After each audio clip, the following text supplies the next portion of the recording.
जी, अस्सलाम वालेकुम एवरीवन। उम्मीद है आप सब खैरियत और आफियत के साथ होंगे। मेरा नाम है जी मोहम्मद अदनान और आज हम जिस टॉपिक पे बात करेंगे वो रिप्रोडक्शन एंड डेवलपमेंट का सेकंड पार्ट है, जिसके अंदर हम ह्यूमन के रिप्रोडक्टिव सिस्टम को इन डिटेल देखेंगे।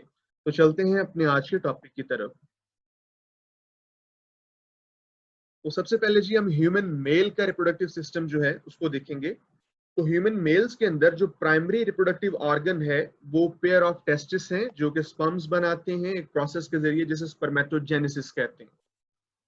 बिफोर द बर्थ ये टेस्टिस एब्डोमिनल कैविटी के अंदर मौजूद होते हैं, लेकिन shortly after the birth they descend from abdominal cavity into a sac like structure, जिसे हम कहते हैं स्क्रोटम। सो क्वेश्चन यहाँ ये है कि why they are not retained in the abdominal cavity, why they descended from the abdominal cavity into scrotum, और why they hang outside the body. तो इसका सिंपल सा आंसर ये है जी कि स्पर्मेटोजेनेसिस का जो प्रोसेस है, स्पर्म प्रोडक्शन का जो प्रोसेस है, उसके लिए ऑप्टिमल टेम्परेचर 34 डिग्री सेंटीग्रेड है।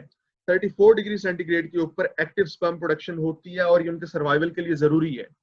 जबकि हम जानते हैं बॉडी का कोर टेम्परेचर जो है जी वो 37 डिग्री है।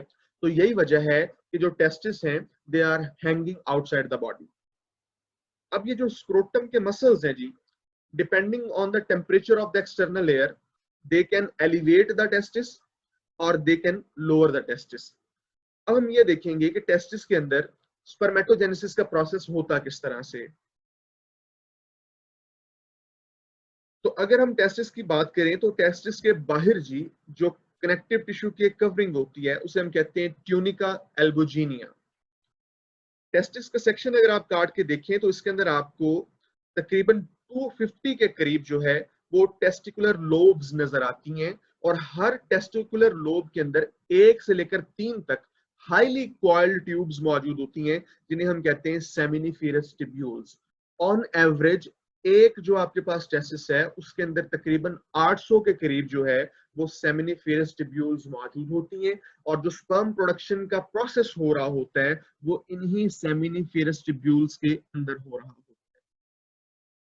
अगर आप सेमिनिफेरस ट्यूब्यूल को निकालें जी, इसको एक्सटेंड करते हैं और अब हम इसकी तरफ आते हैं कि स्पर्मेटोजेनेसिस हो कैसे रही है। तो जो आपके पास सेमिनिफेरस ट्यूब्यूल की वॉल है, it is lined with two type of cells. Seminiferous tubule की वॉल को हम जी कहते हैं जर्मिनल एपिथेलियम, और इसमें जो दो तरह के सेल हैं, एक है जी सर्टोलाई सेल्स, इनको हम सस्टेंकुलर सेल्स भी कहते हैं, और ये टेस्टिस के सोमैटिक सेल्स हैं। इनका काम ये है कि जो स्पर्म्स बन रहे हैं उनके लिए नॉरिशमेंट का ये फंक्शन परफॉर्म करते हैं। जो दूसरे सेल्स हैं जी आपके पास, इन्हें हम कहते हैं स्पर्मेटोगोनियम सेल्स, और ये वो सेल्स हैं जिनसे स्पर्म्स ने प्रोड्यूस होना होता है। तो जब स्पर्म प्रोडक्शन होनी होती है, स्पर्मेटोजेनेसिस होनी होती है, तो क्या होता है कि जो स्पर्मेटोगोनियम है एक जी, वो डिवाइड कर जाता है माइटोसिस के जरिए और आपके पास दो सेल्स बन जाते हैं। जो दो सेल्स हैं इनमें से एक वापस उस जगह चला जाता है जहां से वो आया था, यानी कि जितने मर्जी स्पर्मेटोगोनियम जो उनसे हैं वो यूज होते रहे स्पर्मेटोजेनेसिस के लिए। हर दफा जब भी स्पर्मेटोजेनेसिस स्टार्ट होगी तो जो स्पर्मेटोगोनियम आया था उसको रिप्लेस कर दिया जाएगा। इट मींस कि मेल्स के अंदर स्पर्मेटोजेनेसिस का प्रोसेस जो है वो कंटिन्यूसली होता रहता है, गमीट्स कंटिन्यूसली बनते रहते हैं टिल डेथ। जबकि जो दूसरा सेल बना है जो कि कमिटेड है, जिसने स्पर्मेटोजेनेसिस करनी है, उस सेल को हम कहेंगे जी प्राइमरी स्पर्मेटोसाइट। ये साइज में थोड़ा सा बड़ा हो जाता है, इसके अंदर साइटोप्लाज्म और कुछ जो ऑर्गेनेलिज हैं वो बन जाती हैं। अब ये जो प्राइमरी स्पर्मेटोसाइट है जी, इसके अंदर होती है म्योटिक डिवीजन 1, और हम जानते हैं ये रिडक्शन डिवीजन होती है, इसलिए जो सेल्स बनते हैं जिन्हें हम सेकेंडरी स्पर्मेटोसाइट्स कहेंगे, उनके अंदर हैप्लॉइड नंबर हो जाता है जी क्रोमोसोम्स का। देन ये जो सेकेंडरी स्पर्मेटोसाइट्स हैं ये म्योटिक डिवीजन 2 के जरिए डिवाइड करेंगे और आपके पास स्पर्मेटिड्स बन जाएंगे।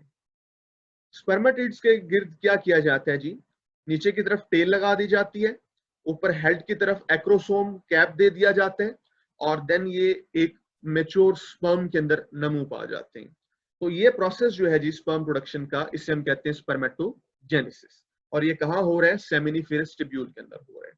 अब आप ये देखिए कि जैसे जैसे स्टेज जो उनसे आगे बढ़ती जा रही है, वैसे वैसे इनकी पोजीशन जो उनसी है वो नीचे की तरफ आती जा रही है जर्मिनल एपिथेलियम से टुवर्ड्स द ल्यूमन। जैसे ये देखें जी, स्पर्मेटोगोनियम जो है ये बिल्कुल ऊपर थे, देन प्राइमरी स्पर्मेटोसाइट थोड़े नीचे आ गए, सेकेंडरी स्पर्मेटोसाइट और नीचे आ गए, देन स्पर्मेटिड्स और फिर स्पर्म्स आ गए। जब स्पर्म्स बन जाते हैं जी तो इन्हें ल्यूमन के अंदर जो खाली स्पेस है सेंटर के अंदर सेमिनिफेरस ट्यूब्यूल के, वहां पर रिलीज कर दिया जाता है। होपफुली यहां तक आपको क्लियर हो गया होगा। एक मैच्योर स्पर्म का स्ट्रक्चर देखें जी, तो इसके हेड के अंदर, यानी हमने बेसिकली स्पर्म को 3 हिस्सों में डिवाइड किया होता है। इसके हेड के अंदर जी आपके पास न्यूक्लियस मौजूद होता है और सेंट्रियोल मौजूद होता है। साइटोप्लाज्म बहुत थोड़ी अमाउंट के अंदर होता है, दूसरे ऑर्गेनेल्स भी ना होने के बराबर होते हैं। रीजन ये होता है कि जब फर्टिलाइजेशन का प्रोसेस होना है तो स्पर्म ने एग को क्या देना है, सिर्फ एक न्यूक्लियस और सेंट्रियोल, बाकी तो कुछ देना ही नहीं है, तो इसलिए बाकी चीजों की जरूरत नहीं होती। हेड के ऊपर जी एक्रोसोम कैप लगा दी जाती है जिसके अंदर एक एंजाइम मौजूद होता है जिसे एक्रोसिन कहते हैं, और ये फर्टिलाइजेशन में पेनिट्रेशन के वक्त जो है एग की वो हेल्प देता है। मिड पीस के अंदर जी हमारे पास माइटोकॉन्ड्रिया मौजूद होते हैं जो कि स्पर्म की जो एक्टिव मोटिलिटी है उसके लिए एनर्जी प्रोवाइड करते हैं। और ये जो टेल सेक्शन है आपका जिसके अंदर फ्लैजिला मौजूद है। नेक्स्ट हम चलते हैं कि जब स्पर्म्स बन जाते हैं तो देन इन स्पर्म्स को एक डक्ट सिस्टम के अंदर जो है वो भेज दिया जाता है। तो वो डक्ट सिस्टम क्या है जी, देखें सेमिनिफेरस ट्यूब्यूल्स जो उनसी हैं ये मिलकर जो एक स्ट्रक्चर बना रही हैं जी, उसे हम कहते हैं रीट टेस्टिस, जो देन मर्ज होके एक और स्ट्रक्चर बनाता है जी, एक और डक्ट बनाता है जो काफी क्वाइल्ड डक्ट है, इसे हम कहते हैं एपिडाइडाइमिस। तो जनाब आपके पास स्पर्म्स बनने के बाद एपिडाइडाइमिस में आ जाते हैं। यहाँ पर स्पर्म्स जो से हैं वो मैच्योर होते हैं। जब तक वो मैच्योरिटी हासिल नहीं करते वो यहीं पर रहते हैं। जब वो मैच्योर हो जाते हैं देन क्या किया जाता है कि एपिडाइडाइमिस की जो स्मूथ मसल्स हैं वो पेरिस्टाल्टिक कंट्रैक्शंस के जरिए इन स्पर्म्स को मूव करते हैं जी एक और डक्ट के अंदर जिसे हम कहते हैं वास डेफरेंस। ये जो वास डेफरेंस है इसे हम डक्टस डेफरेंस भी कहते हैं, इसे हम स्पर्म डक्ट भी कहते हैं, और ये इसी एपिडाइडाइमिस की कॉन्टिन्यूएशन है। अब ये वास्ट डिफरेंस क्या करती है जी, ये अपवर्ड मूव करती है, ऊपर की तरफ मूव करती है और असेंड कर जाती है into abdomen by passing through the lower wall of the abdomen. और कहां से पास कर रही है जी, एंग्विनल कैनाल से पास कर रही है। एक सुराख होता है जी एब्डोमिनल वॉल के अंदर, लोअर एब्डोमिनल वॉल के अंदर, जिसके जरिए ये जो वास्ट डिफरेंस है ये मूव करती है और एब्डोमिनल कैविटी के अंदर आती है। यहाँ पर आकर ये क्या कर रही है जी, around the urinary bladder move करती है एंड देन लूप करती है, यानी बेंड हो जाती है ओवर द यूरिटर। ये जो आपको सफेद रंग की नाली आ रही है नजर, ये यूरिटर है। तो ये यूरिटर के पीछे से ऐसे जी बेंड होके नीचे की तरफ आ जाती है। अच्छा, जब ये नीचे की तरफ आती है यूरिटर के बाद तो इसके पास यहाँ पर आके ये डायलेट हो जाती है थोड़ी सी, यहाँ पर नजर नहीं आ रहा लेकिन यहाँ पर जो पोर्शन है वास डेफरेंस का वो डायलेट हो जाता है और उसके उस पोर्शन को हम एम्प्यूला कहते हैं। एम्प्यूला के अंदर स्पर्म्स को स्टोर किया जाता है, मैच्योर स्पर्म्स को, जब तक वो इजैकुलेट नहीं हो जाते। अच्छा, नेक्स्ट आपके पास जी एम्प्यूला के आगे आ जाते हैं कुछ ग्लैंड्स, एसेसरी ग्लैंड्स, जैसे कि सेमिनल वेसिकल आपके पास पहला एसेसरी ग्लैंड है। तो इसकी डक्ट जो है जैसे ही वो वास डेफरेंस के साथ मिलती है तो जो डक्ट यहां से निकलेगी, अब उसको हम वास डेफरेंस नहीं कहेंगे, अब हम उसके कहेंगे इजैकुलेटरी डक्ट। क्लियर है जी। तो इस इजैकुलेटरी डक्ट के अंदर सेमिनल वेसिकल अपनी सिक्रीशन जो है वो रिलीज करते हैं। देन आगे जाकर जी जो ये इजैकुलेटरी डक्ट है इसके साथ यूरिनरी ब्लैडर की जो डक्ट है वो मिल जाती है। यूरिनरी ब्लैडर की बेस के ऊपर आपके पास मौजूद होता है प्रोस्टेट ग्लैंड, इसकी डक्ट यहाँ पर मिल जाती है। और उसके बाद नीचे बिल्कुल आपके पास बेस ऑफ द पीनस के ऊपर बिल्कुल कहीं बेस ऑफ द पीनस भी बनती है और base of the posterior gland भी बनती है। यहाँ पर आपके पास एक और ग्लैंड है जिसे हम कहते हैं बल्बो यूरिथ्रल ग्लैंड, और इसी का दूसरा नाम है काउपर्स ग्लैंड, इसकी डक्ट मिल जाती है। और देन फिर क्या होता है, ये डक्ट पीनस में एंटर हो जाती है। जब ये पीनस में एंटर हो जाएगी तो उसको उस वक्त हम यूरिथ्रा कह देंगे। और जो यूरिथ्रा की ओपनिंग होती है जी इसे हम कहते हैं यूरिथ्रल मीटस। तो ये आपके पास डक्ट सिस्टम जो है वो मौजूद होता है। नेक्स्ट अगर हम पीनस की बात करें जी, तो जो पीनस है इसके अंदर आपके पास दो टिश्यूज मौजूद होते हैं, और ये दो टिश्यूज जो से ये तीन स्ट्रैंड्स बना रहे हैं। फॉर एग्जाम्पल देखें, ये जो ऊपर की तरफ 2 स्ट्रैंड बने हुए होते हैं, ये जो टिश्यू बनाता है इसे हम कहते हैं कॉर्पस कैवर्नोसा, और जो नीचे की तरफ एक स्ट्रैंड बना होता है इसे हम कहते हैं कॉर्पस स्पॉन्जियोसम। यहाँ पर याद रखिएगा कि जो यूरिथ्रा है वो कॉर्पस स्पॉन्जियोसम के अंदर होती है, और जो ये कॉर्पस स्पॉन्जियोसम है यही आगे जाकर बेंड होकर देन आपके पास पीनस का जो ग्लैंड्स है वो बनाती है, यानी ग्लैंड पीनस जो है वो भी आपके पास कॉर्पस स्पॉन्जियोसम से बनता है। तो 2 टिश्यूज हैं जी, और इन 2 टिश्यूज के 3 बंडल हैं, 2 ऊपर की तरफ है और एक नीचे की तरफ है। नेक्स्ट ये आपके पास ये जो ग्लैंड पीनस बन रहा है इसके ऊपर फोरस्किन मौजूद होती है जिसे हम प्रेप्यूस कहते हैं, और रिलीजियस रीजंस की वजह से या बाज हेल्थ इश्यूज की वजह से इस जो प्रेप्यूस है फोरस्किन को रिमूव कर दिया जाता है एक प्रोसेस के जरिए जिसे हम कहते हैं सर्कमसिशन। अब हम बात कर लेते हैं जी इन कुछ एक्सेसरी ग्लैंड्स के हवाले से। तो हो कुछ ये रहा है जी कि जो स्पर्म यहाँ से टेस्टिस से मूव कर रहे हैं इस डक्ट सिस्टम के अंदर आते हैं, वो जब इन ग्लैंड्स के पास से गुजरते हैं तो ये ग्लैंड्स अपनी सिक्रीशन उन स्पर्म्स के अंदर ऐड कर देते हैं, और वो सिक्रीशन उस स्पर्म के सर्वाइवल के लिए जरूरी होती है। तो जब जो फ्लूइड इजैकुलेट हो रहा है, वो जो फ्लूइड इजैकुलेट होता है उसमें जस्ट स्पर्म्स नहीं होते, उसके अंदर इन ग्लैंड्स की सिक्रीशन भी होती है। उस फ्लूइड को जो इजैकुलेट हुआ है हम सीमन कहते हैं, उसमें 10% आपके पास स्पर्म्स होते हैं, लेकिन 90% आपके पास इन ग्लैंड्स की सिक्रीशंस मौजूद होती है। अब ये ग्लैंड्स कौन कौन सी सिक्रीशंस कर रहे हैं जी? अगर हम सेमिनल वेसिकल की बात करें तो ये सिक्रिएट करता है जी वाटर, फ्रुक्टोज, प्रोस्टाग्लैंडिन और विटामिन सी को। इसकी सिक्रीशन जो है ये स्पर्म्स को नॉरिशमेंट देती है, फूड के तौर पे वो यूज करते हैं। और दूसरे नंबर पे जो इसका इंपॉर्टेंट काम है वो ये है कि जो फीमेल की वजाइना है नेचुरली वो एसिडिक होती है, वहां पर pH 3 to 4 होती है, और ये जो सिक्रीशन है सेमिनल वेसिकल की, ये उस पीएच को रेज करती है और 6 तक पहुंचा देती है, जो कि जो स्पर्म है उसके सर्वाइवल के लिए ठीक है, उसके मोटिलिटी के लिए वहां पर वो 6 पीएच जो है वो बेहतरीन है। दूसरा जो आपके पास ग्लैंड आ जाता है जी that is prostate gland. Prostate gland जो सिक्रेशन रिलीज कर रहा है इसमें वाटर आ जाता है, एंजाइम्स हैं, कोलेस्ट्रॉल है, बफरिंग साल्ट्स हैं और फॉस्फोलिपिड्स हैं, ये भी बहुत इंपॉर्टेंट काम कर रहे हैं। फॉर एग्जांपल अगर हम एंजाइम्स की बात करें तो कैली कैरिन 3 एक ग्लाइकोप्रोटीन एंजाइम है जो कि प्रोस्टेट ग्लैंड सेक्रेट करता है, और ये स्पर्म्स की एक्टिव जो मूवमेंट होती है ताकि स्पर्म्स फ्रीली जो है मूव कर सकें उसके अंदर अपना रोल प्ले कर रहा होता है। तीसरे नंबर पे जो आपके पास ग्लैंड है जी जिसे हम बल्बो यूरिथ्रल ग्लैंड कहते हैं, ये एक क्लियर अल्कलाइन फ्लूइड जो है वो रिलीज करता है जो कि यूरिथ्रा को लुब्रिकेट करता है ताकि आसानी से स्पर्म जोन से हैं इसके अंदर से गुजर सकें। नेक्स्ट हम आते हैं जी एक डिजीज की तरफ। एक डिजीज कंडीशन है और वो ये है कि यहाँ पर आपको मैंने जैसे बताया कि वास्ट एफरेंस जब स्क्रोटम से निकलती है और एब्डोमेन की तरफ जाती है तो ये एब्डोमिनल जो लोअर एब्डोमिनल वॉल है उसके अंदर एक ओपनिंग होती है जिसे इंग्विनल कैनाल होते हैं, उसके अंदर से गुजर के जाती है। तो नॉर्मल कंडीशन तो आपके पास जी ये है, ठीक है, कोई इशू नहीं है। इंटेस्टाइन जोन सी है वो एब्डोमिनल रीजन के अंदर है और जो वास्ट रेफरेंस है वो यहाँ से नॉर्मली गुजरती है ऊपर। लेकिन बाज औक़ात क्या होता है कि जो मसल्स हैं इंग्विनल कैनाल के इर्द गिर्द वो इतने वीक हो जाते हैं कि जो इंटेस्टाइन है वो इंग्विनल कैनाल के अंदर से होती हुई स्क्रोटम के अंदर आ जाती है, और इस कंडीशन को हम कहते हैं इंग्विनल हर्निया। इसके लिए एक सर्जिकल ऑपरेट करना पड़ता है जिसमें सर्जन जोन्स है वो फिर इस इंग्विनल कैनाल जो है इसे स्यू करता है और इसको यानी कि इस काबिल बनाता है कि फ्यूचर के अंदर जो इंटेस्टाइन है वो दोबारा से स्क्रोटम के अंदर डिसेंड ना हो।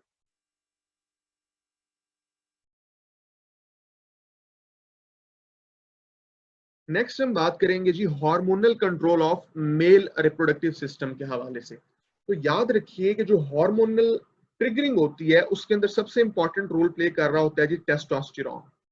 जैसे ही टेस्टोस्टेरोन का लेवल ब्लड के अंदर कम होता है तो सिग्नल पहुंचता है जी हाइपोथैलेमस को कि रिलीज किया जाए गोनेडोट्रोफिन रिलीजिंग हार्मोन।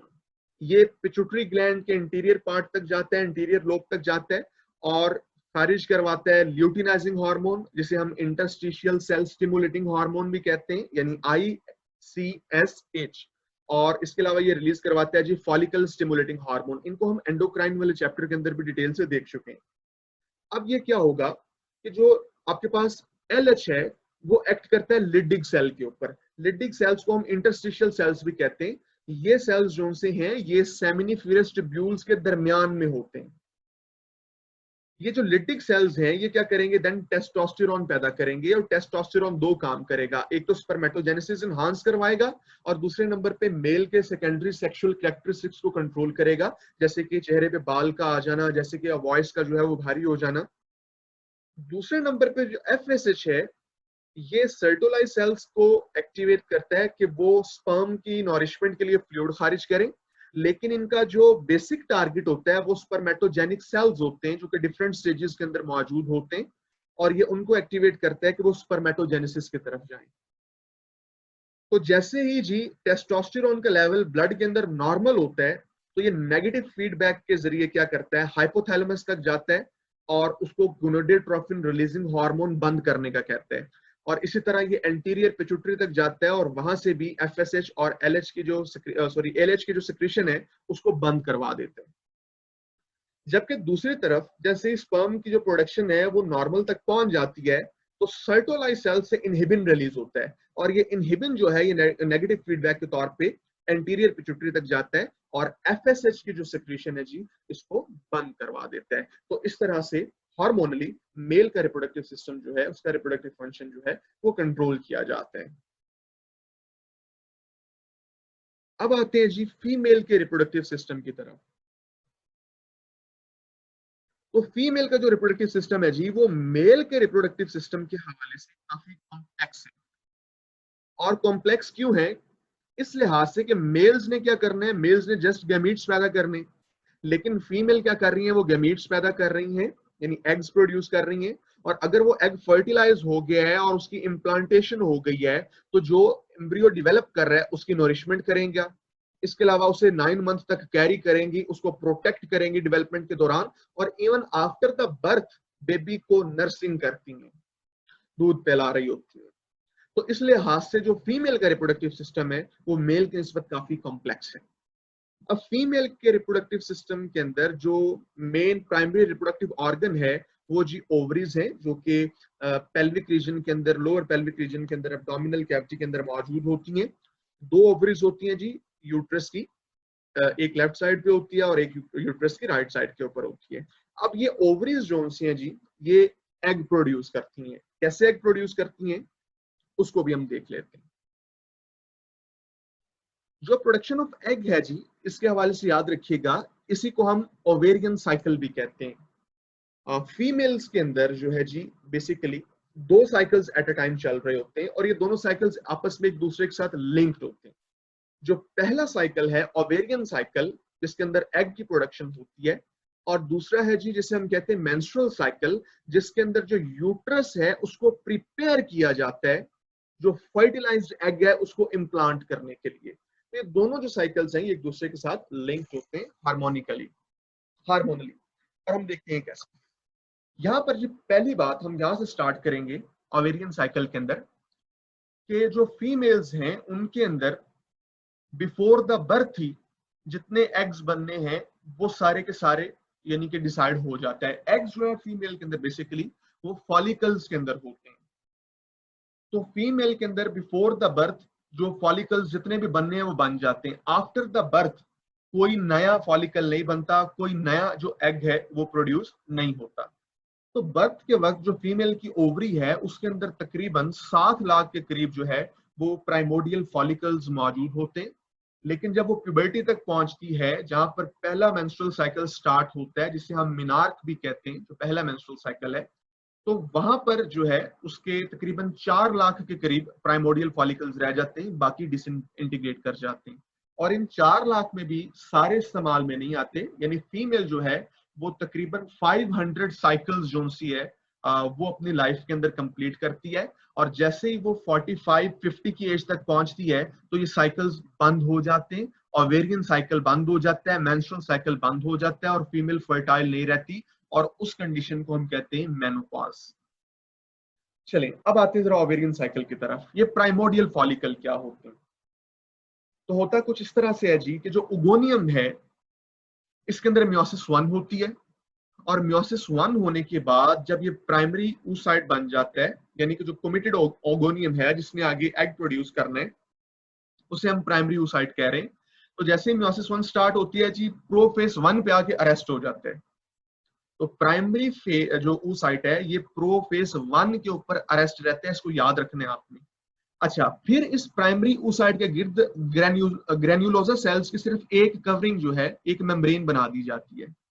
जब उसके गिर्द एक मेम्ब्रेन बना दी जाए तो उसको हम कहेंगे प्राइमोडियल फॉलिकल। तो प्राइमोडियल फॉलिकल सिंपली क्या है? Primary oocyte arrested at the prophase 1 covered with granulosa, single layer of granulosa cells। Clear है यहाँ तक जी?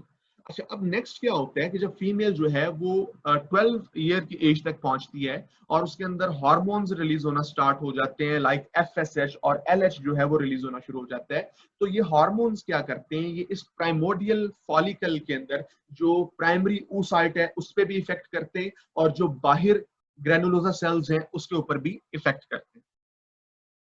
तो आपके पास ये प्राइमोडियल फॉलिकल यानी पुबर्टी की स्टेज तक जब ये पहुंचता है और ये एक्टिवेट हो जाते हैं तो इसे हम कहते हैं जी प्राइमरी फॉलिकल।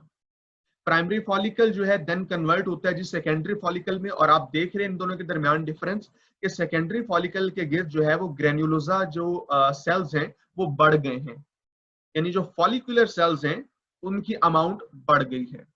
क्लियर है जी? अब जब फॉलिकुलर सेल्स की अमाउंट बढ़ जाती है तो ये फॉलिकुलर सेल्स जो से ये ग्रेन्युलर सेल्स जो से एक हार्मोन रिलीज करना शुरू कर देते हैं जिसे हम कहते हैं एस्ट्रोजन। अब ये जो एस्ट्रोजन रिलीज हो रहा है ये दो काम कर रहा है।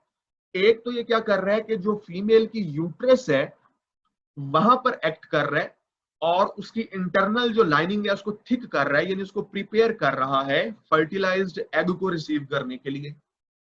दूसरे नंबर पे ये क्या काम कर रहा है कि इसी फॉलिकल के अंदर एक कैविटी बना रहा है जिसे हम कहते हैं एंट्रम, और जब एंट्रम बन जाती है तो अब इस फॉलिकल को हम कहेंगे टर्शरी फॉलिकल। होपफुली यहां तक आपको क्लियर हो गया होगा। देन क्या होता है जी कि जो टर्शरी फॉलिकल है इसके अंदर ये जो कैविटी बनी है ये इनहांस हो जाती है और एंट्रम क्या करती है, एग को एक साइड की तरफ धकेल देती है। तो जब वो एक साइड की तरफ एग को धकेल दे तो हम इसे कहते हैं मैच्योर फॉलिकल या हम इसे कहते हैं ग्राफियन फॉलिकल। जो LH प्रोड्यूस हो रहा है वो इस ग्राफियन फॉलिकल के ऊपर एक्ट करता है और उसके नतीजे के अंदर क्या होता है कि जो एग है वो बाहर जो है इस फॉलिकल से निकल आता है, और जब वो इस फॉलिकल से बाहर निकल आता है तो इस प्रोसेस को हम कहते हैं ओवुलेशन। अब यहां पर एक बात आपने याद रखनी है, ये जो एग बाहर रिलीज हुआ है ये सेकेंडरी oocyte है। और शुरू में हमने क्या बात की थी कि प्राइमरी फॉलिकल के अंदर या प्राइमोडियल फॉलिकल के अंदर क्या होता है, प्राइमरी oocyte होता है। तो अब ये प्राइमरी oocyte से सेकेंडरी oocyte तक कैसे आ गया, ये चीज जो है आपने समझ लेंगे। तो ये जो काम हो रहा है ये काम कहां पर हो रहा है, ये हो रहा है जब आपके पास जो सेकेंडरी फॉलिकल है ये कन्वर्ट होता है जी टर्शरी फॉलिकल के अंदर, तो उस वक्त आपके पास जो है वो म्योसिस 2 कंटिन्यू हो जाती है। और ये कन्वर्जन कब होती है, ये कन्वर्जन होती उस वक्त है जब फीमेल जो है प्यूबर्टी के स्टेज पर आती है, तकरीबन 12 से 14 साल की उम्र के अंदर, जहां पहला मेंस्ट्रुअल साइकिल स्टार्ट हो रहा है।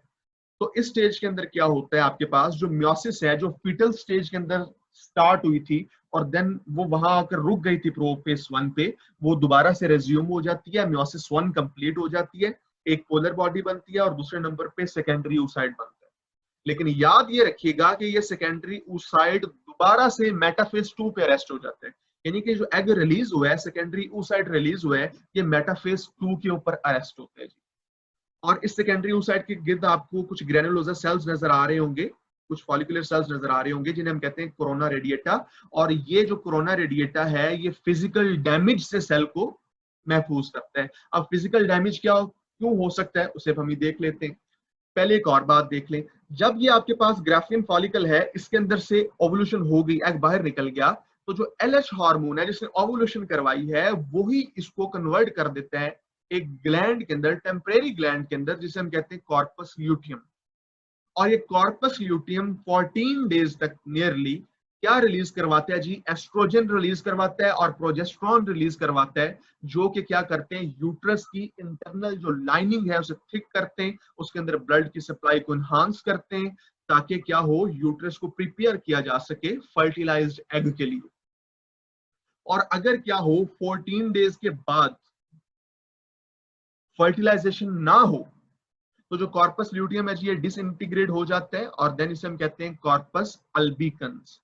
और जैसे ये डिसइंटीग्रेट होता है, एस्ट्रोजन का लेवल कम हो जाता है, प्रोजेस्टेरॉन का लेवल कम हो जाता है, यूट्रस की जो इंटरनल लाइनिंग होती है, जो थिक कुंड होती है, वो टूटना शुरू हो जाती है जी, और म्यूकस और ब्लड जो है वहां से रिलीज होना स्टार्ट हो जाता है, जिसे हम कहते हैं कि मेंसेस आ गए। नेक्स्ट जो इंपॉर्टेंट बात है जी वो क्या है कि जो एग है वो जब रिलीज होता है, तो एग रिलीज होने के बाद जी आता है आपके पास फ्लोपियन ट्यूब में, और यहां से होता हुआ यूट्रस तक आता है। यानी ओवरी को और यूट्रस को कनेक्ट करने वाली चीज क्या है? फ्लोपियन ट्यूब है। यहां पर एक चीज याद रखनी है आपने कि फ्लोपियन ट्यूब के 3 पार्ट्स होते हैं बेसिकली। वो पार्ट जो ओवरी के बिल्कुल करीब पार्ट होता है, इसे हम कहते हैं इनफंडिबुलम, और यही इनफंडिबुलम जो है, इसका जो लास्ट पार्ट है, इसका जो डिस्टल पार्ट है, वो यहाँ पर एक fringed like structure, finger like projections बना रहा है, जिसे हम कह रहे हैं फिम्ब्री। ये फिम्ब्री क्या कर रहे हैं? फिम्ब्री ये कर रहे हैं कि ये देखिए आपके ओवरी और ओविडक्ट आपस में एक दूसरे के साथ कनेक्टेड नहीं है, there is a small space between them. तो जब एग रिलीज होता है स्मॉल स्पेस में, तो ये फिम्ब्रे उसको स्वीप करते हैं, कहां? ओविडक्ट के अंदर। अच्छा जी, अब एग ओविडक्ट के अंदर चला गया।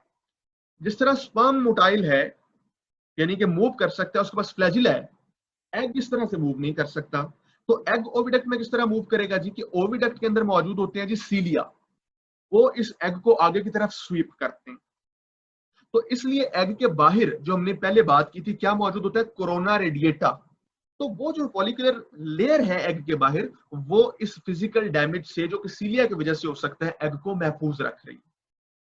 अच्छा जी, नेक्स्ट एग आता है जी ऊपर की तरफ, मिडिल पोर्शन की तरफ आ जाता है ओविडक्ट के, और ओविडक्ट का जो मिडिल पोर्शन है जी, इसे हम कहते हैं एम्प्यूला। और याद रखिए कि ज्यादातर जो फर्टिलाइजेशन होती है वो ओविडक्ट के इसी पोर्शन के अंदर होती है। उसके बाद ओविडक्ट का जो तीसरा पोर्शन है जी, जो कि यूट्रस के साथ कनेक्टेड है, इसे हम कहते हैं इस्तमत, इस्तमस। देन जी आपके पास एग अगर फर्टिलाइज हो गया, तो ये ओविडक्ट से होता हुआ यूट्रस में आएगा और यहां पर इम्प्लांट हो जाएगा। और अगर ये फर्टिलाइज नहीं होता, तो ये फिर इसी ओविडक्ट के अंदर क्या होगा? डीजेनरेट हो जाएगा, खत्म हो जाएगा। अब जरा हम आते हैं यूट्रस की तरफ।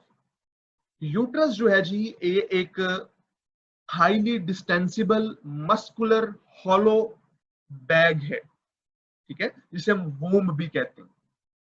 इसकी 3 लेयर्स होती हैं, जिसमें सबसे बाहर लेयर आपके पास मौजूद होती है, उसे हम कहते हैं पेरीमेट्रियम। और ये पेरीमेट्रियम क्या करती है? ये पेरीमेट्रियम जो है ये यूट्रस से आप कह लें कि बियॉन्ड मूव करती है, और लिगामेंट्स बनाती है, जो यूट्रस को क्या करते हैं? कनेक्ट करते हैं पेल्विक बोन के साथ। यहाँ पर आपको एक लिगामेंट नजर भी आ रहा है, जो यूट्रस को ओवरी के साथ कनेक्ट कर रहा है, इसे हम मीजोवेरियम कहते हैं, या सिंपली इसको हम ओवेरियन लिगामेंट कहते हैं। अच्छा, दूसरी जो लेयर है जी, वो है आपके पास मस्कुलर लेयर, और आप देख रहे हो काफी थिक लेयर है ये, इसे हम कहते हैं मायोमेट्रियम।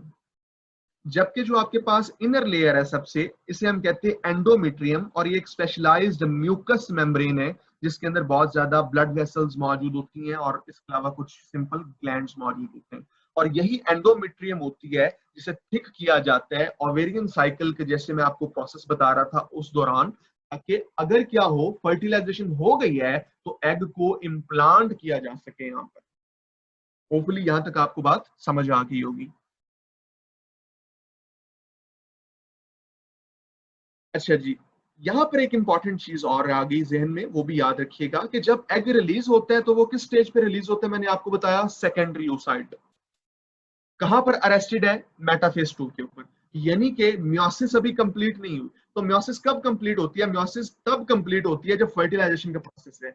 जैसे ही एग जो है वो स्पर्म के साथ मिलेगा, तो म्योसिस जो थी वो रेज्यूम हो जाएगी, और कंप्लीट जो फर्टिलाइज्ड एग बन जाएगा एक, और दूसरी आपके पास पोलर बॉडी बन जाएगी। और अगर म्योसिस नहीं होती, तो एग उसी तरह से डिजेनरेट हो जाएगा अरेस्टेड स्टेज के अंदर। नेक्स्ट हम बात करेंगे जी कुछ मेजर इवेंट्स की फीमेल के अंदर, ओवेरियन और मेंस्ट्रुअल साइकिल्स को कंपेयर करेंगे, एक दूसरे के साथ लिंक करेंगे। तो देखिए जी, अगर स्टार्ट ऑफ द मंथ हम बात करें तो मेंस्ट्रुएशन से अगर हम स्टार्ट करें तो ये तकरीबन 3 से 5 दिन का प्रोसेस होता है, जहां पर ब्लड जो है वो रिलीज हो रहा होता है, क्योंकि एंडोमेट्रियम की जो एंडोमेट्रियम है वो स्लॉग्ड ऑफ हो रही होती है, वहां से सेल्स, ब्लड, म्यूकस रिलीज हो रहा होता है। अच्छा, जैसे मेंस्ट्रुएशन जो है जी वो खत्म होती है तो उसके बाद फीमेल को नेक्स्ट मंथ के लिए प्रिपेयर किया जाता है, उसकी यूट्रस को, कि नेक्स्ट मंथ अगर फर्टिलाइजेशन हो सके तो एग को इम्प्लांट किया जा सके। तो फीमेल्स के अंदर ये साइक्लिक प्रोसेस है, यानी मेल्स में अगर आप एक थोड़ी देर के लिए मेल्स के साथ कंपेयर करें तो मेल्स में तो गैमीट्स कंटिन्यूसली बन रहे हैं, लेकिन फीमेल के अंदर जो गैमीट बन रहा है, एग बन रहा है, वो एक साइक्लिक प्रोसेस के जरिए बन रहा है मंथ के अंदर। अच्छा, अब क्या होगा, जैसे मेंस्ट्रुएशन कंप्लीट हो जाती है जी, तो जो फॉलिकल स्टिमुलेटिंग हार्मोन है और ल्यूटिनाइजिंग हार्मोन भी, ये क्या करते हैं जी, ये कुछ फॉलिकल्स को आकर यानी कि मैच्योर करना स्टार्ट कर देते हैं। जब ये आकर फॉलिकल्स को मैच्योर करना स्टार्ट करते हैं तो शुरू के अंदर तो ये काफी फॉलिकल्स को के ऊपर एक्ट करते हैं, लेकिन एट द एंड सिर्फ एक फॉलिकल जो है वो इस काबिल होता है कि वो एग रिलीज कर सके, बाकी सारे डिसइंटीग्रेट कर जाते हैं। तो जैसे ही आप देखें कि ये जो आपके पास फॉलिकल स्टिमुलेटिंग हार्मोन है इसकी अमाउंट बढ़ना शुरू होती है, तो आपके पास जो ग्रेन्युलोसा सेल्स हैं एग के गिर्द, वो बढ़ना शुरू हो जाते हैं। और जैसे ही ग्रेन्युलोसा सेल्स बढ़ेंगे तो मैंने क्या आपको बताया था कि कौन सा हार्मोन रिलीज करते हैं, एस्ट्रोजन रिलीज करते हैं। तो आप देखो कि एस्ट्रोजन की अमाउंट भी जो है वो बढ़ना शुरू हो जाती है। और जैसे ही एस्ट्रोजन की अमाउंट जो है पीक तक पहुंचती है तो एस्ट्रोजन हाइपोथैलेमस को कहता है कि ज्यादा अमाउंट के अंदर एलएच और एफएसएच को खारिज करें। तो एक सर्ज जो है एलएच की वो प्रोड्यूस होती है और वो क्या करती है, ग्राफियन फॉलिकल से एग को रिलीज करवा देती है, यानी ओवुलेशन का प्रोसेस करवा देती है। जब ये एग रिलीज हो गया तो देन क्या होगा कि ये ग्राफिन फॉलिकल्स किस में कन्वर्ट हो गए थे, एलएच ने इसमें किस में कन्वर्ट कर दिया था, एलएच ने इनको कॉर्पस ल्यूटियम में। और जैसे ही कॉर्पस ल्यूटियम बनता है तो देखिए आपके पास क्या हो गया है, प्रोजेस्टेरॉन की अमाउंट हाई होना शुरू हो गई। अब जैसे ही प्रोजेस्टेरॉन की अमाउंट हाई होना शुरू हो जाती है तो एस्ट्रोजन और प्रोजेस्टेरॉन क्या करते हैं, ये नेगेटिव फीडबैक के तौर पे काम करते हैं और हाइपोथैलेमस को कहते हैं कि आप एफएसएच और एलएच की अमाउंट को कम कर दो भाई, क्योंकि कहीं दोबारा से ये क्या हो, किसी और फॉलिकल को मैच्योर करना ना शुरू कर दे, क्योंकि अभी चांस है कि हो सकता है फर्टिलाइजेशन हो सके। लेकिन जब कॉर्पस ल्यूटियम के तकरीबन 14 दिन गुजरने के बाद भी फर्टिलाइजेशन नहीं होती तो कॉर्पस ल्यूटियम डिसइंटीग्रेट कर जाता है। इसके डिसइंटीग्रेट करने के साथ ही देखिए प्रोजेस्टेरॉन और एस्ट्रोजन का लेवल जो है वो क्या हो जाता है, कम हो जाता है। जैसे इनका लेवल कम होता है तो जो एंडोमेट्रियम है जो कि डेवलप की थी इन्होंने फर्टिलाइज्ड एग को इम्प्लांट करने के लिए, वो दोबारा से ब्रेक हो जाती है और दोबारा से मेंस्ट्रुअल साइकिल स्टार्ट हो जाता है। तो जो मेंस्ट्रुअल साइकिल है जी नॉर्मली वो 18 डेज का होता है ऑन एवरेज, लेकिन जरूरी नहीं है कि 18 डेज का हो, ये 22 डेज से लेकर ऑलमोस्ट 46 डेज तक डिफरेंट फीमेल्स के अंदर वेरी करता है। तो अगर मेंस्ट्रुअल साइकिल नहीं आ रहा तो उसके डिफरेंट रीजंस हो सकती हैं। फॉर एग्जांपल, वो फीमेल प्रेग्नेंट है, प्रेग्नेंट फीमेल के अंदर मेंस्ट्रुअल साइकिल रुक जाता है। दूसरी चीज जो पॉलीसिस्टिक सिंड्रोम, ये एक सिंड्रोम है जी जिसके अंदर जो है मेंस्ट्रुअल साइकिल जो है वो नहीं हो रहा होता। इसके अलावा बाज़ का स्ट्रेस की वजह से जो है ये 28 डेज के अंदर नहीं होता बल्कि थोड़ा सा लेट हो जाता है। तो ये डिफरेंट रीजंस हो सकती हैं इस हवाले से। अब आप क्या कर सकते हैं जी, अपनी आसानी के लिए क्या कर सकते हैं, आप ये जो ओवेरियन साइकिल है इसको 3 हिस्सों में डिवाइड कर सकते हैं। पहला हिस्सा है जी फॉलिकुलर फेज, जिसके अंदर फॉलिकल मैच्योर होगा। दूसरा हिस्सा जी ओवुलेशन होगा, या जिसे हम ओवुलेटरी फेज कहते हैं, जिसके अंदर ओवुलेशन हो जाती है। और तीसरा हिस्सा ल्यूटियल फेज होगा, जिसके अंदर कॉर्पस ल्यूटियम बनता है और कॉर्पस अल्बिकन तक जाता है, जहां पर वो डिसइंटीग्रेट हो जाता है। इसको आप नेक्स्ट मेंस्ट्रुअल साइकिल के 3 फेजेस के साथ कंपेयर कर सकते हैं। स्टार्ट में मेंस्ट्रुएशन हो रही है, देन प्रोलिफरेटिव फेज है, और देन सेक्रेटरी फेज है जिसके अंदर जो है वो एंड्रोमेट्रियम जो है उसको थिक किया जाता है, और at the end luteal phase जब खत्म हो जाता है तो देन अगेन मेंस्ट्रुएशन स्टार्ट हो जाती है। जस्ट अपनी आसानी के लिए आप इन दोनों को मर्ज कर सकते हैं, वरना जरूरत नहीं है सच। नेक्स्ट हम बात करते हैं जी ट्रांसपोर्ट ऑफ एग की। तो जैसे मैंने कहा था कि अगर तो फर्टिलाइजेशन हो जाती है तो क्या होगा, एग इम्प्लांट हो जाएगा। और अगर नहीं होती तो वो डिसइंटीग्रेट हो जाएगा। तो आप फर्ज करें जी यहाँ पर फर्टिलाइजेशन हो गई, फर्टिलाइजेशन होने के बाद जो जाइगोट बनता है तकरीबन 1 दिन के डिले के बाद ये पहली क्लीवेज करता है, और देन आप देखें ये क्लीवेज की होती तीसरे और चौथे दिन जो क्लीवेज हो रही है उसके जरिए आपके पास एक बॉल ऑफ सेल्स बन गई है जिसमें तकरीबन 8 सेल्स मौजूद हैं। इस जो सेल्स की बॉल है इसको हम मारूला कहते हैं। देन तकरीबन आपके 5वें दिन के करीब क्या हो रहा है, आपके पास ब्लास्टोसील कैविटी बन गई है। जब ब्लास्टोसील कैविटी बन जाती है तो हम कहते हैं जी ब्लास्टुला बन गया है, और ह्यूमंस के केस में इसको हम ब्लास्टोसिस्ट कह देते हैं। अब ब्लास्टोसिस्ट में या ब्लास्टुला के अंदर दो इंपॉर्टेंट चीजें याद रखनी है आपने। जो आउटसाइड यहाँ पर सेल्स मौजूद हैं बाहर की तरफ, उन्हें हम कहते हैं ट्रोफोब्लास्ट सेल्स, और ट्रोफोब्लास्ट सेल्स जो से हैं ये एक्स्ट्रा एम्ब्रियोनिक मेम्ब्रेन्स बनाते हैं। जो पूरा इंडिविजुअल बन रहा है, एम्ब्रियोनिक डेवलपमेंट जो हो रही है एक इंडिविजुअल की, उसमें इनका कोई रोल नहीं होता। उसमें रोल होता है जी इन कुछ थोड़े से सेल्स का जो आपको यहाँ पर नजर आ रहे हैं, जिन्हें हम कहते हैं inner cell mass, ICM। Then जी आप देखें 6 to 7 डे के करीब क्या हो रहा है, आपके पास इम्प्लांटेशन का जो प्रोसेस है वो स्टार्ट हो गया है, और यहाँ पर जो आपके पास ट्रोफोब्लास्ट सेल्स हैं 8 to 9 डे के अंदर इन्होंने छोटे छोटे प्रोजेक्शंस फिंगर लाइक बना लिए हैं, जिनको इन्होंने एंडोमेट्रियम के साथ इंटरकनेक्ट कर लिया है। और साथ ही आप देख रहे हो कि जो आपके पास गैस्ट्रुलेशन का प्रोसेस है वो भी स्टार्ट हो गया है, जिसके अंदर आपके पास जो ICM है वो हाइपोब्लास्ट और एपीब्लास्ट के अंदर डिफरेंशिएट हो गई है। देन बाद में ये एंडोडर्म, मेसोडर्म और एक्टोडर्म में डिफरेंशिएट हो जाएंगी। तो जब इम्प्लांटेशन का प्रोसेस कंप्लीट हो जाता है देन फीमेल को प्रेग्नेंट जो है वो तस्वर कर लिया जाता है। नेक्स्ट हम बात करेंगे जी कि क्यों जब फीमेल प्रेग्नेंट होती है तो मेंस्ट्रुअल साइकिल जो है वो रुक जाता है। उसकी रीजन ये होती है कि जैसे ही इम्प्लांटेशन हो जाती है तो ये जो डेवलपिंग एम्ब्रियो है इसके सेल्स और जो प्लेसेंट यहाँ पर आप कहें कि वॉल है एंडोमेट्रियम की, यहाँ से कुछ हार्मोन्स रिलीज होते हैं, प्लेसेंटा भी बनना स्टार्ट हो जाता है। और वो हार्मोन कौन सा है जी, हार्मोन है आपके पास HCG, ह्यूमन कोरियोनिक गोनेडोट्रोफिन। यह हार्मोन जाता है कॉर्पस ल्यूटियम के पास और इसको कहता है भाई थोड़ी देर के लिए रुक जाओ, डिसइंटीग्रेट नहीं होना। और ये क्या करता है, इसकी लाइफ को इनहांस कर देता है, तकरीबन लाइफ को क्या कर देता है, डबल कर देता है, कि जब तक प्लेसेंटा डेवलप नहीं हो जाता तब तक ये एस्ट्रोजन और प्रोजेस्टेरॉन की जो अमाउंट है उसको स्टेबल रखे, उनको खारिज करता रहे। अब ये एस्ट्रोजन और प्रोजेस्टेरॉन क्या कर रहे हैं, एस्ट्रोजन जैसे हमने बात की थी और प्रोजेस्टेरॉन क्या कर रहे हैं, पहला काम तो ये कर रहे हैं कि जो ये एपिथेलियम है इसको मेंटेन रख रहे हैं, इसके ब्रेकडाउन को रोक रहे हैं। इसके अलावा जो मायोमेट्रियम है इसमें जो मसल्स हैं उनकी कंट्रैक्शन को रोक रहे हैं। और तीसरे नंबर पे जो सर्विक्स है जहां पर जाके यूट्रस डायलेट हो जाती है, और ये वो आप कह लें कि पार्ट है जो कि यूट्रस को वजाइना से जो है वो आपके सेपरेट कर रहा होता है, इस पार्ट को फिम कर देती है, इसकी जो डायलेशन है उसको इनहिबिट कर देती है। अच्छा जी, जब प्लेसेंटा बन जाता है तो उसके बनने के बाद जो एस्ट्रोजन और प्रोजेस्टेरॉन का कंट्रोल है वो प्लेसेंटा संभाल लेता है, और कॉर्पस ल्यूटियम जोन से जिसकी जरूरत खत्म हो जाती है, इसलिए ये उस वक्त डिसइंटीग्रेट हो जाते हैं। अब क्या हो रहा है जी यहाँ पर कि स्टार्ट के दिनों के अंदर HCG जो ह्यूमन कोरियोनिक गोनेडोट्रोफिन है उसकी अमाउंट इतनी बढ़ जाती है ब्लड के अंदर कि आप जो है वो HCG इम्यूनोलॉजिकल टेस्ट जो है उनकी मदद से ये डिटेक्ट कर सकते हैं कि फीमेल प्रेग्नेंट है या नहीं। और यहाँ पर आप देख सकते हैं कि कंसेप्शन के बाद HCG की अमाउंट कितनी बढ़ गई है, और इसने कॉर्पस ल्यूटियम को क्या किया हुआ है, स्टेबल रखा हुआ है। और जैसे ही प्लेसेंटा बन जाता है तो इसकी अमाउंट जो है वो कम होना शुरू हो जाती है, और जैसे इसकी अमाउंट कम होती है कॉर्पस ल्यूटियम खत्म हो जाता है, और प्लेसेंटा जो है वो एस्ट्रोजन और प्रोजेस्टेरॉन की सप्लाई को संभाल लेता है। जब ये दोनों हार्मोन्स जब तक रिलीज होंगे तब तक एंडोमेट्रियम की ब्रेकडाउन नहीं होगी, इसलिए प्रेग्नेंट फीमेल्स के अंदर मेंस्ट्रुअल साइकिल रुक जाता है। नेक्स्ट हम बात करेंगे जी इवेंट्स ऑफ प्रीनेटल डेवलपमेंट। तो जो ह्यूमंस की डेवलपमेंट है उसको हम दो फेजेस के अंदर डिवाइड कर सकते हैं, prenatal and postnatal. Prenatal development वो है जो मदर की वोम्ब के अंदर हो रही है 9 मंथ तक, और पोस्टनेटल वो होती है जो पैदा होने के बाद होती है।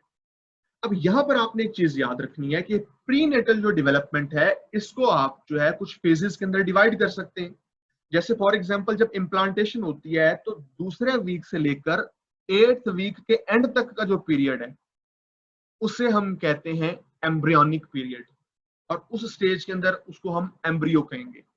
लेकिन जैसे ही 9 मंथ स्टार्ट होता है तो 9 मंथ से लेकर अंटिल जब तक बच्चा पैदा नहीं हो जाता उस वक्त तक उस स्टेज को हम कहेंगे फीटस। और जैसे ही बच्चा पैदा हो जाएगा उसे हम कह देंगे न्यूबॉर्न या बेबी। खैर, प्रीनेटल जो पीरियड है जी उसको हमने 3 हिस्सों में डिवाइड किया हुआ है। इनको हम ट्राइमेस्टर्स कहते हैं। ऑर्बिटरली हमने डिवाइड किया हुआ है अपनी आसानी के लिए। तो फर्स्ट जो ट्राइमेस्टर है जो 3 मंथ पर मुश्तमिल होता है, इसके अंदर क्या होता है, इसके अंदर कंसेप्शन होती है, देन इम्प्लांटेशन हो रही है जिसको हम देख चुके हैं। और इसके दौरान जो है जी आप कहें कि जब यानी ये ट्राइमेस्टर खत्म होता है तो उस वक्त जितने भी मेजर बॉडी के आपके सिस्टम्स हैं वो तकरीबन डेवलप होना शुरू हो चुके होते हैं। उसके बाद आ जाते हैं आपके पास सेकंड ट्राइमेस्टर। सेकंड ट्राइमेस्टर आपके पास एक पीरियड है जी स्पेक्टेकुलर ग्रोथ का। इसके अंदर जो फीटस है वो बहुत ज्यादा ग्रो करता है। मदर जोन सी है वो फीटस की मूवमेंट को महसूस कर सकती है। स्टेथोस्कोप की मदद से हार्ट बीट जो है फीटस की वो सुनी जा सकती है। और इसके अलावा जो 6 मंथ आता है आपके पास, लास्ट मंथ जो है आपके पास सेकंड ट्राइमेस्टर का, उसके अंदर क्या होता है जी, जो आईलिड्स हैं बेबी की वो सेपरेट हो जाती हैं। लेकिन याद रखिएगा कि जो आईज ओपन होती हैं वो 7 मंथ के अंदर होती हैं। आईलिड का सेपरेट होना अलग चीज है, आईज का ओपन होना अलग चीज है। क्लियर है? और साथ में क्या हो रहा है कि जो ऑर्गन्स हैं बन रहे हैं, ऑर्गन सिस्टम्स, उनकी रिफाइनमेंट होती है, यानी कि मजीद बेहतरी की तरफ जो है उनको लेकर जाया जाता है, मजीद डेवलप कर दिया जाता है। तो थर्ड पीरियड जो ट्राइमेस्टर आपके पास स्टार्ट होता है 7 से लेकर 9 मंथ तक, इसमें बेसिकली बेबी जो है उसका वेट गेन होता है, उसका साइज बढ़ता है। खास तौर पे जो 9 मंथ होता है इसमें तो जी फीटल का साइज तकरीबन डेवलप हो जाता है और डबल हो जाता है। तो इस हवाले से आपने इन ट्राइमेस्टर्स को याद रखना है।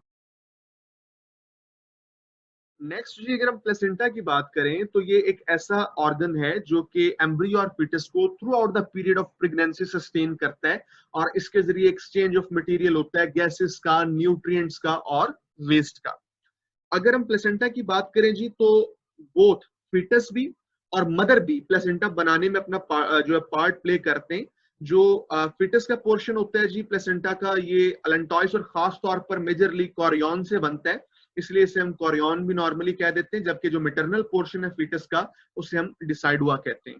तो जब इम्प्लांटेशन हो रही थी याद करें तो ट्रोफोब्लास्ट के जो सेल्स थे वो फिंगर लाइक प्रोजेक्शंस बना रहे थे जो कि यूट्रस के साथ अंदर जाके इंटरलॉक हो रही थी। वही जो फिंगर लाइक प्रोजेक्शंस हैं वो डेवलप कर जाती हैं जी, और उन्हें हम कहते हैं कोरियोनिक विलाई। कोरियोनिक विलाई के अंदर जी यहाँ पर फीटस की ब्लड वेसल्स आपको नजर आ रही हैं, और ये आपके पास मिटरनल ब्लड वेसल्स हैं। और देखिए कि इतने क्लोज हैं एक दूसरे से कि डिफ्यूजन का प्रोसेस जो है वो आसानी से हो रहा है, और मटेरियल डिफ्यूजन के जरिए फीटस के ब्लड से मदर के ब्लड में या मदर के ब्लड से फीटस के ब्लड के अंदर आ जाता है। लेकिन याद रखिए कि ब्लड की मिक्सिंग नहीं होती प्लेसेंटा के अंदर फीटस और मदर की। अच्छा जी, अब जो आपके पास फीटस है ये प्लेसेंटा से कनेक्टेड होता है कॉर्ड की मदद से, जिसे हम कहते हैं अम्बिलिकल कॉर्ड। और याद रखिए कि अम्बिलिकल कॉर्ड के अंदर 2 आर्टरीज मौजूद होती हैं और एक वेन मौजूद होती है। लेकिन यहाँ पर यह भी याद रखिएगा कि जो आर्टरीज हैं वो डीऑक्सीजनेटेड ब्लड लेके जाती हैं through foetus to mother, mother वाले प्लेसेंटा की साइड पे। और जो आपके पास वेन है वो प्लेसेंटा से ऑक्सीजनेटेड ब्लड लेकर जाती है फीटस की तरफ। नेक्स्ट हम बात करेंगे जी बर्थ के हवाले से। तो जब जी 9 मंथ का पीरियड कंप्लीट हो जाता है तो उस वक्त आपके पास जो बेबी होता है उसके पिट्यूटरी ग्लैंड से एड्रीनोकॉर्टिकोट्रोपिक हार्मोन एसीटीएच रिलीज होता है, जो कि एड्रिनल ग्लैंड तक जाता है और वहां से सर्टेन स्टीरॉइड्स को रिलीज करवाता है। ये जो स्टीरॉइड्स हैं ये प्लेसेंटा तक जाते हैं और प्रोस्टाग्लैंडिन्स की सिक्रीशन करवाते हैं, और इसी के साथ साथ पिट्यूटरी ग्लैंड जो है वहां से ऑक्सीटोसिन रिलीज होता है। और ये जो ऑक्सीटोसिन है और ये प्रोस्टाग्लैंडिन है ये क्या करते हैं, ये यूट्रस के जो मसल्स हैं उनके अंदर स्ट्रॉन्ग जो है वो कंट्रैक्शंस जो है वो प्रोड्यूस करवा देते हैं। ये जो कॉन्ट्रैक्शंस प्रोड्यूस होती हैं यूट्रस के अंदर ये तकरीबन 2 से 8 घंटे तक जो है ये रहती हैं। और इसको हम नॉर्मली जो है वो आप कह लें कि ये वो पीरियड होता है जिसके अंदर जो एमनियोटिक सैक होता है बेबी के गिर्द वो फट जाता है। इसके अलावा जो आपके पास सर्विक्स होती है वो डायलेट कर जाती है। उसके बाद जी क्या होता है कि स्ट्रॉन्ग जो मस्कुलर कॉन्ट्रैक्शंस हैं ये बेबी को मजीद पुश करती हैं और उसका हेड जो है वो बर्थ कैनाल से बाहर आ जाता है। जब उसका हेड बाहर आ जाए तो इसे हम कहते हैं क्राउनिंग ऑफ द हेड, और देन जो है बेबी को बाहर निकाल दिया जाता है। और कुछ देर के बाद जैसे वैसे बेबी बाहर निकाला जाता है तो जो अम्बिलिकल कॉर्ड है जी उस पर क्लैंप लगा दिया जाता है और बाद में इसको काट दिया जाता है। और इसके अलावा एक इंपॉर्टेंट चीज याद रखिएगा कि तकरीबन 30 मिनट के गैप से, बर्थ के 30 मिनट के गैप के करीब जो प्लेसेंटा है इसको भी बॉडी से बाहर निकाल दिया जाता है और इसको बाद में जब ये बॉडी से बाहर निकल जाए आफ्टर बर्थ का नाम दिया जाता है।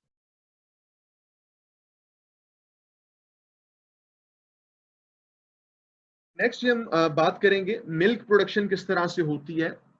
लैक्टेशन पे हम बात करें तो जो मेमरी ग्लैंड्स हैं ये दरअसल मॉडिफाइड स्वेट ग्लैंड्स हैं जी फीमेल के अंदर जो कि मिल्क प्रोड्यूस कर रहे हैं। मेमरी ग्लैंड्स के अंदर जी जो मिल्क प्रोड्यूसिंग सेल्स हैं उन्हें हम लॉब्यूलर सेल्स कहते हैं। ये मिल्क को प्रोड्यूस करते हैं जो देन इन डक्ट्स के जरिए होता हुआ जो है वो नीचे यहाँ पर एक स्ट्रक्चर है जिसे हम कहते हैं एम्प्यूला, यहाँ तक पहुंचता है और यहाँ स्टोर हो जाता है। देन जब सकलिंग करता है बच्चा तो ऑक्सीटोसिन की वजह से ये जो मिल्क है ये इजेक्ट हो जाता है। लेकिन याद रखना है आपने कि जब बर्थ होती है तो बर्थ के प्रोसेस के बाद तकरीबन 1 से 3 दिन तक जो फीमेल के मेमरी ग्लैंड्स हैं वो मिल्क प्रोड्यूस नहीं करते, बल्कि वो उसकी जगह एक और सिक्रीशंस रिलीज करते हैं जिसे हम कहते हैं कोलोस्ट्रम। ये जो कोलोस्ट्रम है ये दरअसल आप कहीं ऐसा फ्लूइड है which is rich in antibodies, क्योंकि जब बच्चा पैदा होता है उस वक्त उसका इम्यून सिस्टम इतना स्ट्रांग नहीं होता, तो मदर जो है वो उस कोलोस्ट्रम के जरिए बच्चे को एंटीबॉडीज प्रोवाइड कर रही है ताकि उसका इम्यून सिस्टम जो है वो स्ट्रांग हो सके। 3 दिन के बाद जी तकरीबन जो है वो प्रोलैक्टिन और ऑक्सीटोसिन जो है वो रिलीज होते हैं और वो मिल्क की प्रोडक्शन करते हैं। खैर एक बात और ज़हन में रखिए कि कोलोस्ट्रम जो है ये इम्यून सिस्टम को डेवलप कर जो है वो स्ट्रेंथन करने के साथ साथ एक और काम कर रहा है, ये लेग्जेटिव के तौर पे काम कर रहा है। और जो बच्चा पैदा हुआ है अगर उसकी गट के अंदर कोई फीटल वेस्ट है जिसे हम म्यूकोनियम कहते हैं तो उसको वहां से रिलीज करवा रहा होता है। नेक्स्ट आ जाते हैं जी, हम कुछ अपने एमसीक्यूज डिस्कस कर लेते हैं। तो पहला एमसीक्यूज है आपके पास, thickest layer of the uterus is perimetrium, myometrium, endometrium और ट्यूनिका एल्बोजीनिया।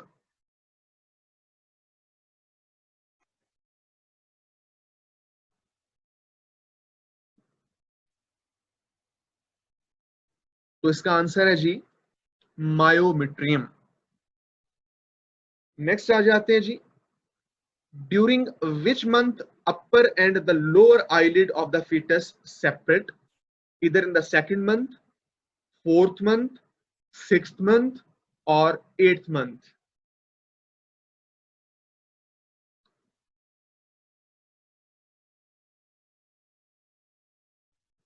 तो इसका आंसर है जी आपके पास सिक्स्थ मंथ।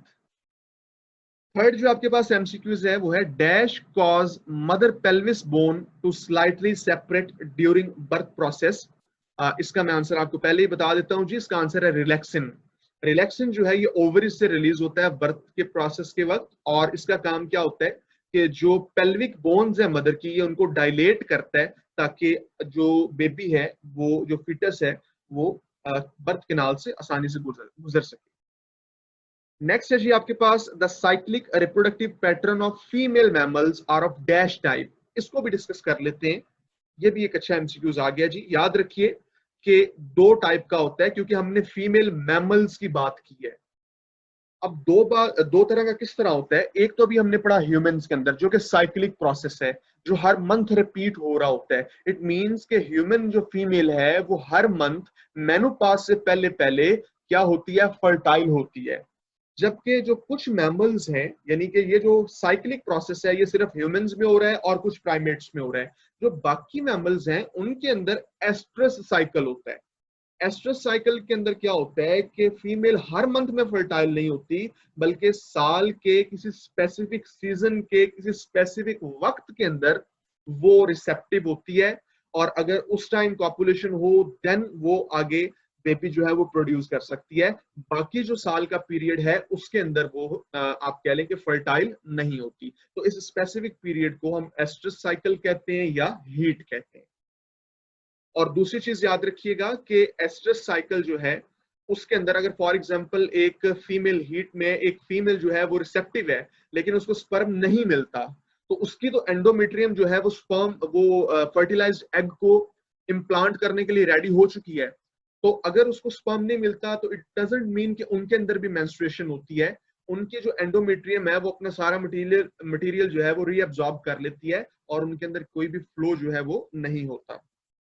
नेक्स्ट जी आपके पास MCQs, vitamin C is secreted by which accessory gland? Seminal vesicle, bulbo urethral, Cowper's gland और प्रोस्टेट ग्लैंड।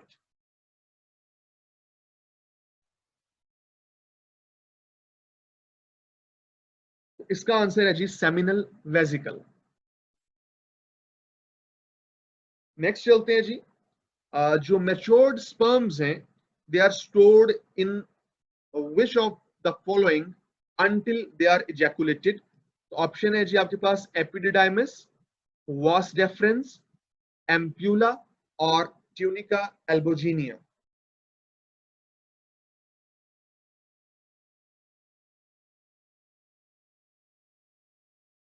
इसका ऑप्शन है जी एम्प्यूला। याद रखिए जो मैच्योर स्पर्म्स हैं वो एम्प्यूला में स्टोर होते हैं और जो अनमेच्योर स्पर्म्स हैं वो अनटिल मैच्योरेशन एपिडिडाइमिस के अंदर स्टोर होते हैं, तो कंफ्यूज नहीं करना इन दोनों को।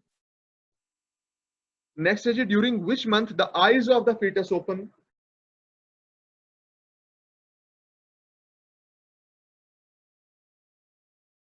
तो जी इसका आंसर है 7th मंथ, और इसको आपने कंफ्यूज नहीं करना 6th मंथ से, जैसे हमने बात की थी कि आईलिड 6th मंथ में लेकिन जो आईज है वो 7th मंथ में जो है ओपन होती हैं।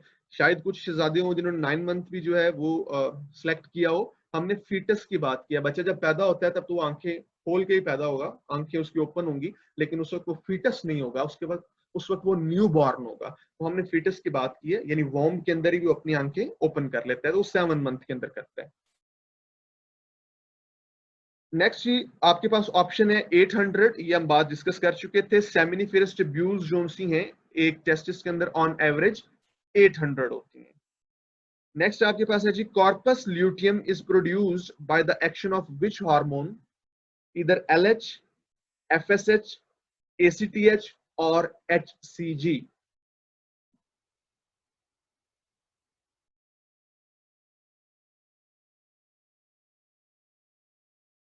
तो जी इसका ऑप्शन है एलएच।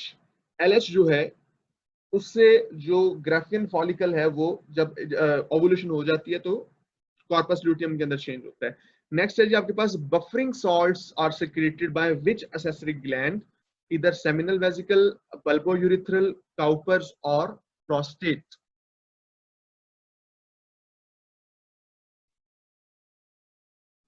और इसका जो आंसर है जी वो है prostate gland. Thank you very much जी, आप सबका बहुत शुक्रिया। यहाँ पर जाते जाते एक बात डिस्कस करूंगा।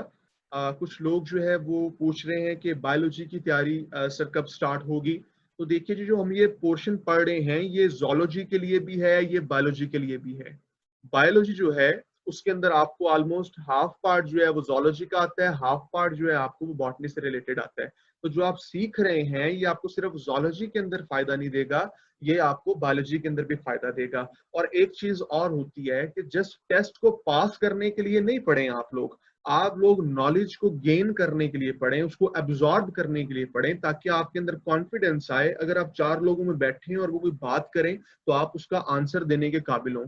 अगर आप जस्ट इसको टेस्ट पास करने की नीयत से पढ़ रहे हैं तो ये चीज कभी आपके जहन में नहीं रहेगी, ये चीज बाद में भूल जाती है। ठीक है, तो कंसेप्चुअल पढ़ें, ना कि जस्ट क्रैमिंग करें।